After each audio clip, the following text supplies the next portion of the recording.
द्वापर युग का समय था। कुरुक्षेत्र की धरती पर महाभारत का युद्ध समाप्त हो चुका था। चारों ओर शांति थी, लेकिन उस शांति के पीछे हजारों चीखें दबी हुई थीं। युद्ध जीतने के बाद भी पांडवों के मन में सुकून नहीं था। एक शाम अर्जुन अकेले बैठे थे। उनके मन में एक प्रश्न बार बार उठ रहा था।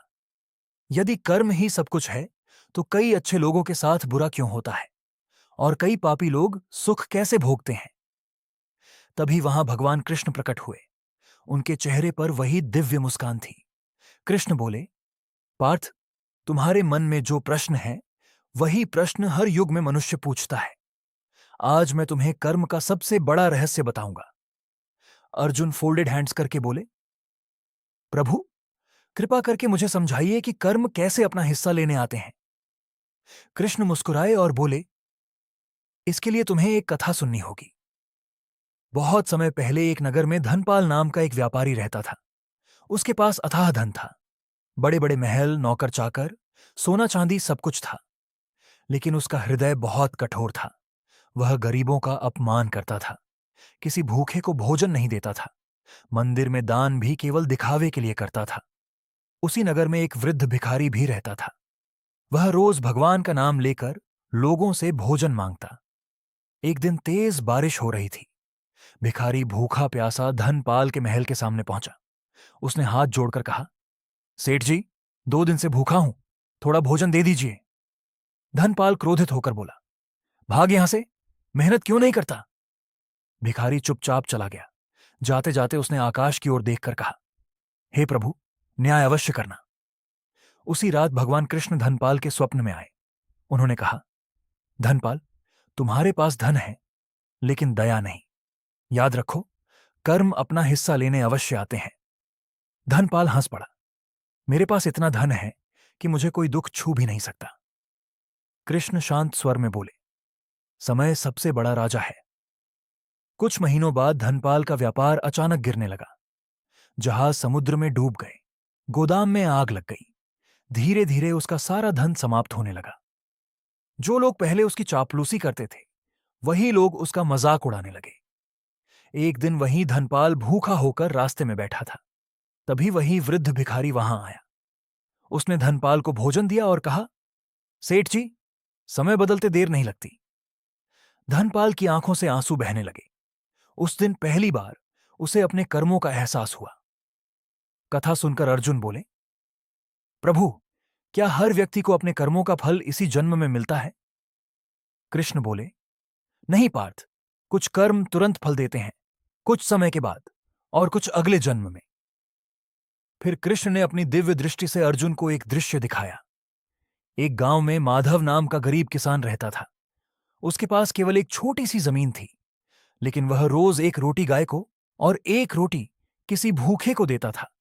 उसकी पत्नी कई बार कहती, हम खुद भूखे रहते हैं, फिर भी तुम दूसरों को खिलाते हो। माधव मुस्कुराकर कहता, दान कभी व्यर्थ नहीं जाता। एक साल भयंकर सूखा पड़ा। पूरे गांव में अकाल पड़ गया। लेकिन आश्चर्य की बात यह थी कि माधव के खेत में फसल हरी भरी थी। गांव वाले हैरान थे। तभी एक संत वहां आए और बोले, जिस घर से भूखा कभी खाली नहीं जाता, वहां भगवान स्वयं निवास करते हैं। कृष्ण अर्जुन से बोले, पार्थ, पाप और पुण्य दोनों घड़े की तरह होते हैं। पुण्य का घड़ा भरता है तो सुख मिलता है, पाप का घड़ा भरता है तो दुख आता है।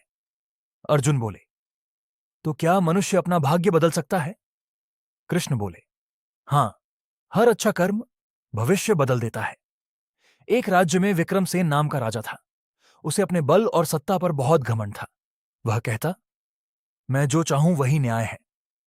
एक दिन उसने क्रोध में आकर एक निर्दोष साधु को जेल में डाल दिया। साधु ने केवल इतना कहा, राजन, कर्म का न्याय सबसे बड़ा न्याय है। कुछ महीनों बाद पड़ोसी राज्य ने हमला कर दिया। राजा युद्ध हार गया।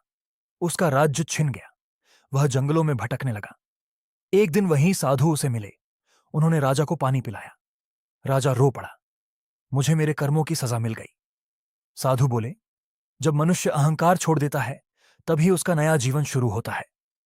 कृष्ण बोले, पार्थ, मनुष्य सोचता है कि उसके कर्म छिप जाते हैं, लेकिन प्रकृति सब देखती है। फिर कृष्ण ने कहा, यदि कोई व्यक्ति दूसरों को दुख देता है तो वही दुख किसी न किसी रूप में उसके पास लौट कर आता है। अर्जुन शांत होकर सुनते रहे। एक युवक था, शिवा। वह बहुत गरीब था, लेकिन अपनी बूढ़ी मां की सेवा करता था। हर सुबह वह मां के चरण छूकर काम पर जाता। धीरे धीरे उसका जीवन बदलने लगा। उसे व्यापार में सफलता मिलने लगी।